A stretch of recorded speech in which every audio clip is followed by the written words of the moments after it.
फैसलाबाद के एक कस्बे में रहने वाला मेरा यार फीका जब उसके गांव में गया तो उसने एक छोटा सा मुझे वीरान घर दिखाया, जिसके दरो दीवार से वहशत टपक रही थी। और छोटे एक मरले के घर में सेन में एक दीवार खड़ी थी। उस दीवार पे ऐसे हाथ मार के ना फीका ऐसे ऐसे मुझे कहता है, ताहिर साहब आओ कान दीजिए जी दो भरावां दी जान लैगी। मैंने कहा कैसे? कहता है वो सामने कोठी जो है ना, ये बड़े भाई की थी, वो कुवैत में सेटल है। छोटा कमज़ोर था, लिहाजा वालिद की तरफ से मिलने वाले एक मरला के घर में रह रहा था। दोनों की बीवियों में लड़ाई हुई, लड़ाई बंटवारे तक ले आई। बंटवारे की दीवार तो खड़ी होगी, मगर हालात को ना बर्दाश्त करते हुए छोटे ने कुछ उल्टा सीधा खा के अपनी जान गंवा ली।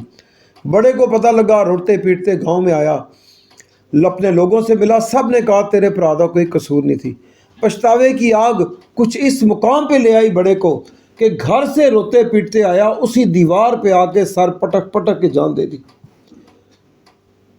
सच्ची बात है दोस्तों, भाइयों में प्यार हो तो ये अजब सी बात है। नफरत के रास्ते पे निकल पड़े तो एक अहद मैला करते हैं। हमें कुछ सोचना होगा।